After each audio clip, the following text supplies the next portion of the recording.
I have stood before that statue more times than I can count, and every time I try to look into those bronze eyes, hoping to find something like regret, maybe even apology. But there is nothing there. Only a hollow stare colder than the wind that moves across the plains, where our bones used to rest before they were plowed over and planted with corn for strangers. I do not know who sculpted it or who chose that hill as the place to honor him, but I know this much. No child from my tribe ever lived long enough to carve the face of the father who carried them through the fires he started. No mother ever got to whisper a goodbye before the bullet found her first. I am not saying I hate Custer, but I have never forgiven him, and I never will. They say he did not hate us. They quote letters and journals where he said if he had been born native, he would have chosen the open plains over the prisons they called reservations. They say he once hunted with Arikara. Scouts smiled at our children, praised our courage and freedom, but they forget to mention what came after. The night horses arrived from the north. The morning when the smoke hung low and the river carried the voices of screaming women. I still remember that morning. The sun had not risen yet, and the grass was soaked in a thick fog that clung to everything. I held my newborn nephew in my arms, and I felt something shift in the air. Not weather, not season, something colder, something that smelled like iron and ash. The first sound was the dogs barking, then the yelling, then the hooves, then the gunfire. It cracked through the dawn like a second sky breaking open. I ran outside and saw my mother crumpled beside the fire pit, blood soaking through her dress, her eyes still open. My younger brother stood frozen, clutching his daughter to his chest. She did not cry. I think she knew even then that silence was the only thing that might keep her alive. No one screamed for help. There was no one left to help. And then I saw him. Custer on his horse, pointing toward the cluster of lodges where my grandmother hid. I could not hear what he said, but I saw the signal. I saw the rifles raised. I saw fire flash from metal. I don't need to read his journals. I don't need to hear about the pretty words he once said about our ways. Because when the tents caught fire and the voices disappeared beneath the crackling and I watched him turn his horse and ride away without ever looking back, I knew. Whatever he might have felt about us, what mattered in the end was fire and death. They put his statue here, right on the land where we used to hold our fire dances, where my cousin rode his first pony, where I once thought no one could hurt us. They placed him here like he brought light to a dark place, like he was the hand of a rising nation, like our lives were just the dust he stepped through to reach glory. I look up at that statue and I wonder how many others stood here before me. How many people looked up and smiled, not knowing that this man once ordered the burning of a camp where children still slept. How many snapped photos and whispered what a hero, not once asking who told them that story. I am old now, but I remember. I remember the way grass smells when it's burning. I remember the feel of my sister's hair in my hands as I tried to drag her out from the wreckage. I remember the face of the young warrior who warned us that Custer came not to visit, but to measure, to count, to choose the hour. And I remember that no one believed him, not even me. I wanted to believe he was different. I wanted to believe that for once a white man truly wanted peace. But then I saw him through the smoke, and in his eyes I saw nothing. Not rage, not guilt, not even hatred, just emptiness. I don't know if Custer truly admired us, but I know he had no problem erasing us.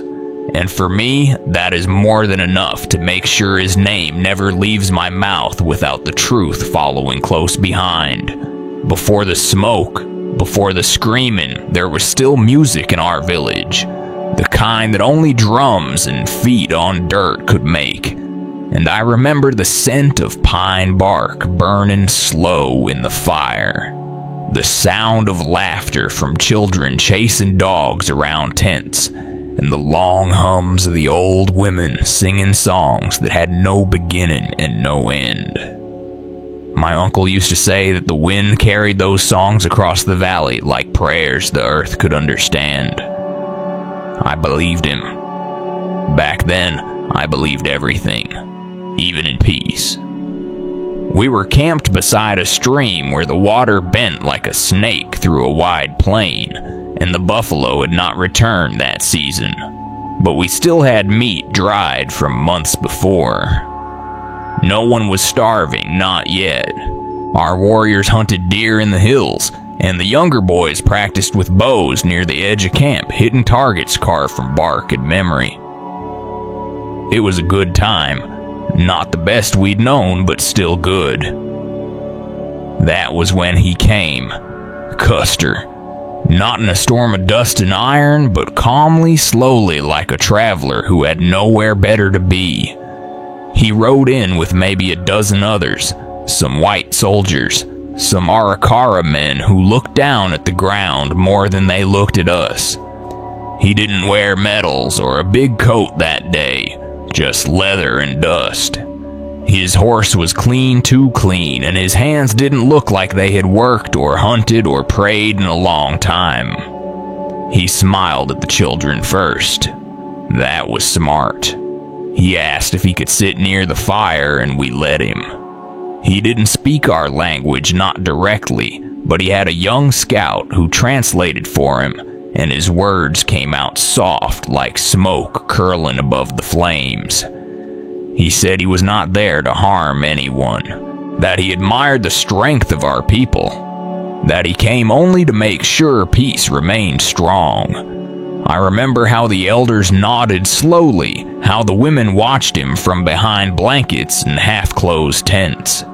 I remember how some of the younger warriors whispered doubts, but no one said them out loud. Not when Custer pulled out those blankets, thick and warm, dyed in colors we hadn't seen before. Not when he handed out little metal coins he said would be accepted at the forts, a promise of trade and supplies. Not when he promised again and again that if we stayed where we were and did not strike first, we would be left alone. One warrior, younger than me but sharper than any of us, asked what would happen if the army changed its mind. Custer laughed. He said then, "I would come myself and speak for you. I will remember that until I die." Those words sounded like a shield, and many of us believed they were. A few even said maybe this one is different. Maybe this soldier remembers we are not animals. For weeks after that, he came and went. Sometimes with more soldiers, sometimes with fewer. He rode along the riverbanks, through the hills, near our hunting trails. Always smiling, always waving. A child gave him a bead necklace once. He wore it. People talked. They said the blue eyes of this man did not hold hatred, that maybe he had learned something, that maybe things were changing. But I noticed things others did not. I saw how he counted our tents, how he asked too often about the number of men who hunted and how far they traveled. I saw how he always rode with different scouts, never the same faces twice. I saw one of our elders grow quiet after returning from a walk with him, his mouth tight, his eyes red. When I asked what had been said, the elder only shook his head and said too much. I tried to warn the others. I told my brother that trust is easy when the ground feels still. But storms do not start with thunder. They begin with silence. He told me I was thinking too much, that maybe peace was possible, that I needed to let go of what had come before. So I tried. For a while I tried. I smiled when Custer rode by. I helped carry baskets of meat to his men when they visited. I stood beside my grandfather when he greeted them with open palms and offered them water from the stream. I looked my fear in the eye and told it to be quiet. But even then, I remember feeling something cold in the air, something beneath his words that did not belong to peace. He never looked long at the same face. He never stayed past sunset, and when he smiled, it never quite reached his eyes. That is what I remember before the fire. Not hatred, not violence. Just the quiet that comes before something breaks. There are things I did not see at first, and there are things I saw but did not speak of, because when the river runs smooth and the fire burns steady, no one wants to be the voice that whispers, "Storm." But storms come anyway, and they do not care if you are ready or not. After Custer had visited our camp for the third time, I began to see the rhythm. He never asked about our prayers or our stories. He never asked to learn a song or hear a name. What he wanted to know was how many warriors had left to hunt and when they would return. He asked how many horses we kept near the northern ridge. He asked how long it took for us to pack our belongings and move. At first, I thought he was just curious. Later, I realized he was measuring. Not with numbers or tape, but with eyes that calculated like a trader deciding how many bullets it would take to claim a field. He would smile, but he did not see us. He saw positions, distances, delays, weaknesses. I saw the way he nodded when someone pointed to the trail that curved behind the ravine. I saw how he leaned forward when a scout mentioned that our children sometimes played near the shallows of the river at dusk. One night I followed him when he left camp. I kept far enough not to be heard. He met with another group of men soldiers, but not the ones we had seen before. They spoke low, but I heard enough. They spoke of how long it would take to surround us. One man said they will run toward the river. Custer replied, "Then that is where we start." I froze. My hands curled into fists. My heart did not race. It stopped. Because I knew what that meant. He had already decided. Whatever he had said about peace was just a waiting game. Whatever words he had used about respect were only decoration. And I knew then in that moment that he did not hate us like a man hates an enemy. He hated us like a builder hates a stone that will not move. Like a commander hates a voice that does not obey. He hated the fact that we still existed outside his order. When I returned to the camp, I tried to tell the others. They listened, but they did not believe. They said he has given us blankets. He has not fired a shot. He has brought no war. You speak only of shadows. But I knew shadows. I had seen them once before, years ago, when another officer came with the same smile and the same voice, and when he left, half our horses were gone, and 3 boys had vanished into the trees, never to return. Peace I had learned always came wearing the face of preparation. Then one evening, I found the elder sitting alone, sharpening a bone knife. He did not look up. He said quietly, "You were right to be afraid." I asked what he meant. He told me that during his last meeting with Custer, he had offered the general a pouch of tobacco and a blessing. Custer had taken the tobacco but said nothing to the blessing. Instead, he asked the elder what it felt like to lose land. Not in battle, in silence. He asked if it was easier that way. I felt something break inside me. Not anger, not fear. Just the sharp snap of a belief that had been held too long. I wanted to scream. I wanted to run to every tent and shout that the time had come. But nothing had happened yet. No rifles, no fire, only words, and no one listens to warnings wrapped in words. So I waited, I watched, and I kept noticing. I saw how the Arikara scouts no longer spoke to us unless ordered. I saw how our children stopped laughing when soldiers rode past. I saw how the birds flew different, higher and farther from camp than before. I saw how the ground felt hollow when I stepped near the southern edge, as if even the earth knew what was coming. And still, he smiled. Custer smiled when he saw my grandfather. He nodded when he passed my brother. He tipped his hat to my mother, but his eyes were not with us. They were already on the field, on the fire, on the end. Looking back now, I do not think he ever admired us. I think he admired the idea of us, the image he could control, the story he could bend to make himself look brave. But our real selves, the way we lived, the way we sang, the way we refused to vanish, that was the part he could not stand.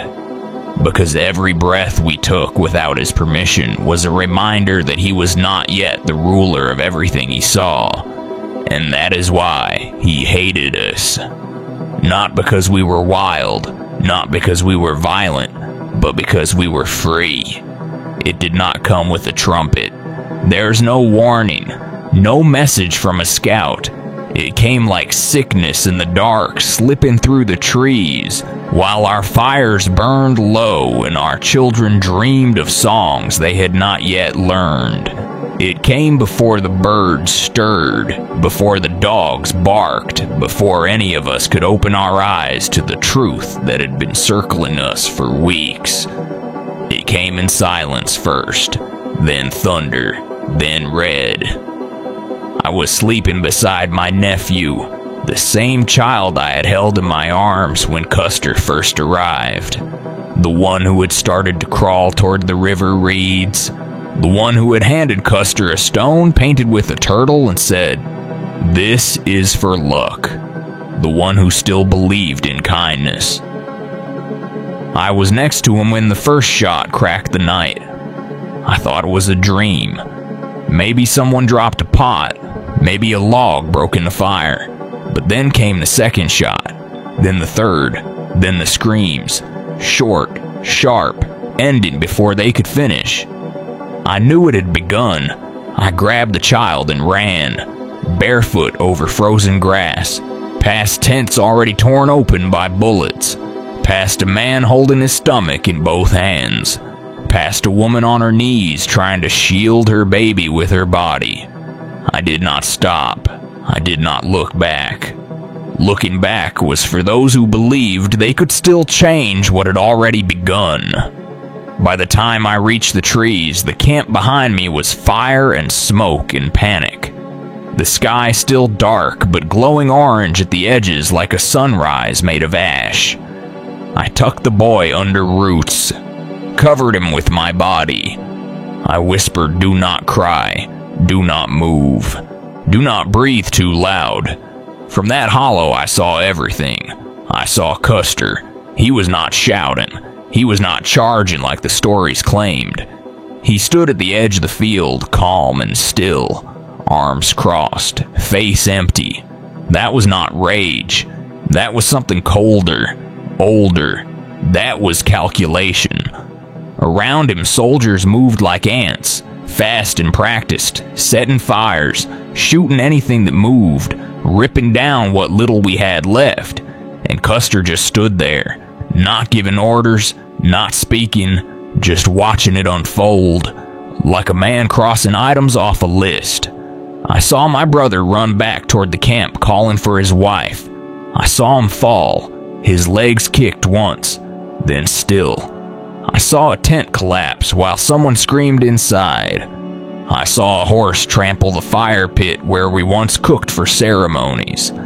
I saw a girl maybe 10 years old, soaked in blood, frozen in shock until someone pulled her away and she vanished into the trees. I saw the boy who had warned us, the one we called paranoid, the one we laughed at. He had a spear in his hand and tears on his face. He tried to reach the elder's tent. I saw him fall too, one shot to the chest, and I knew everything we ignored had been true. Custer never wanted peace. He wanted obedience, and when he saw we would never kneel, he decided we would burn.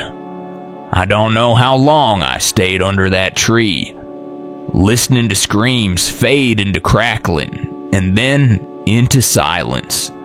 I don't remember how long I waited before crawling out, carrying the boy like a bundle of broken feathers. I only remember the smell, the thick taste of smoke, the sky that looked wrong. We wandered for hours, found others, survivors, a grandmother with her hair burned short, a young man missing half his hand, a girl clutching a doll made of ash. None of us spoke. There was nothing to say. Later I heard stories. They said we fired first, that it was confusion, that Custer tried to avoid bloodshed. I laughed, not because it was funny, but because lies that large deserve their own kind of silence. He did not avoid bloodshed. He planned it. He watched it. When it was done, he left the field with clean boots, his conscience lighter than the smoke behind him. That morning, everything changed. Not just our homes, not just our families. Our place in the story changed too. They would call us rebels. They would call him brave. But I was there, and I know what I saw. I returned years later, not because I wanted to, not because I had healed, but because the land kept calling even after they took it. I had grown old, my hair gray, my knees stiff, my voice cracked like dry bark, but my memory stayed sharp. Too sharp sometimes, sharp enough to bleed. The camp was no longer there. Where our lodges once stood, there were only open fields and grazing cattle. A fence ran along the western edge. A road split through the old trail where we used to race ponies as children. A stone marker had been placed near the river, smooth and polished, with names carved in English, and a plaque that read, "In honor of peacekeeping efforts." I stood before it and said nothing. The boy I once carried through fire now had children of his own. He never spoke of that day. I never asked him to, but I could see it in the way he looked at smoke, in the way he never sat with his back to a door, in the way he flinched when the wind blew too hard. The stories they tell now do not mention us. They say Custer was brave, that he was a visionary, that he loved the land, that he rode to bring order. They show pictures of him in uniform. They place flowers beneath his statue. They recite his last words as if they were prophecy. They do not mention the girl trampled beneath a horse. They do not mention the elder who burned inside his lodge. They do not mention the boy who warned us and died with no name in their records. They do not mention the smell, the ash, the silence that came after. I heard once that they named a school after Custer, a school built not far from where we were attacked. Children walk its halls now, some of them native, some of them not. They learn about the country, about generals and presidents, about frontiers and freedom, but they do not learn about us, not truly. They learn that we were here, that we hunted, that we wore feathers, that we vanished. They do not learn why. They do not learn how. I stood before his statue once more, taller than any man I had ever known, bronze and proud, sword at his side, eyes fixed on the horizon. I wondered if he could see us from where he stood, if he remembered, if statues can feel shame. He said he admired us, that he respected our way of life, that he wanted peace. But respect is not fire. Admiration does not bring bullets, and peace never came. What came was fire. What came was ash. What came was silence so loud it split families apart and buried languages in their own graves. Some say we are bitter, that we should let the past rest, that we should forgive, that we should understand the context, the time, the culture. But I was there, and no time, no culture, no context will ever make me forget the sound of my brother's body hitting the ground. They say history is written by the victors, but not always. Sometimes it is written by those who refuse to die quietly. I don't tell this story to ask for pity. I tell it because the smoke never left. Not really. It stayed in our lungs, in our blankets, in our prayers. It stayed in the eyes of every child born after that day. Children who never saw the fire but were born already knowing what was taken. It stayed in our language in the way we whisper some names instead of speaking them. It stayed in the way our horses still hesitate near the place where the tents once stood. It stayed in me.